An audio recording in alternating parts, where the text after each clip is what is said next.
good evening.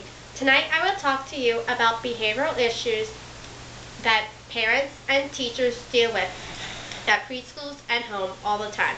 Hello, my name is Danielle Erdman and this is my persuasive speech. I would like to persuade you to respond quickly in a positive manner. Did you know that most parents drop off their children around 6:30 in the morning and do not pick up their child till 6 at night? This can be a long day for kids.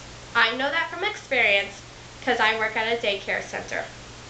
The day will start out fine with parents dropping off their child or children, and then as soon as the parent is out of sight or out of the door, the child will start playing with his or her friends.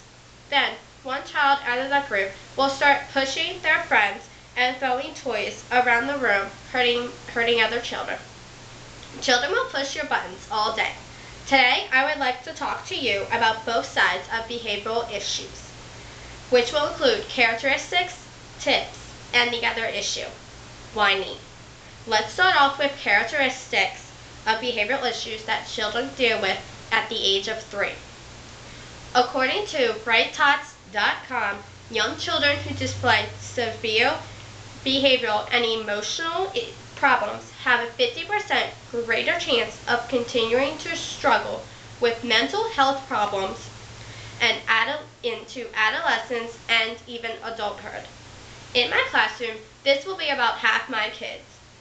On HowKidsDevelop.com, I found an article that lists and describes what are typical behavioral characteristics and challenges.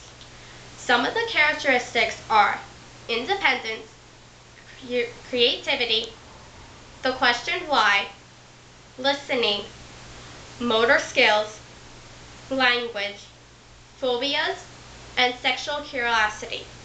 Most of my kids in my classroom have these issues, but then again, every 3-year-old has these issues that hopefully go away when they get older. Teachers and parents can do a lot to help their children with behavioral issues. For example, if your child keeps asking the question why, teachers can take the time to help that child learn about the causes and events that's happening around him or her. You could also take the time to answer the question for the child. Another example is if your child has a language behavioral issue. A teacher can have the child speak slowly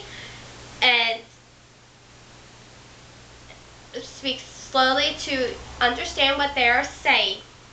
And they can also use flashcards so the child can see the word visually. Now that you know some characteristics, let me tell you about some tips to help parents and children. Tips can be expressed through praise.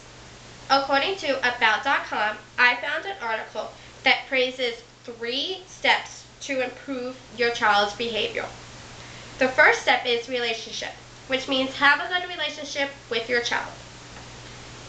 The second step is planning, which means plan to have your child in activities. For example, basketball, football, soccer, Boy Scouts, Girl Scouts, choir, and piano lessons. An active child is a happier child. The last and final step is respond, which means if your child starts to show poor behavior, respond quickly to the action. Most parents do not know that they can help with their child's behavior. According to HowKidsDevelop.com, you can praise and encourage your child. For example, when you see your child sharing in the classroom instead of throwing toys, you as a parent can say, "Great sharing," or "I loved how you shared today." Also, teachers can give advice to parents to help them with their child when needed.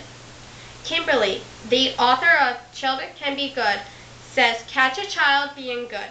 Instead of always pointing out everything your child does wrong, give them the attention when they are doing the right things in the classroom and at home.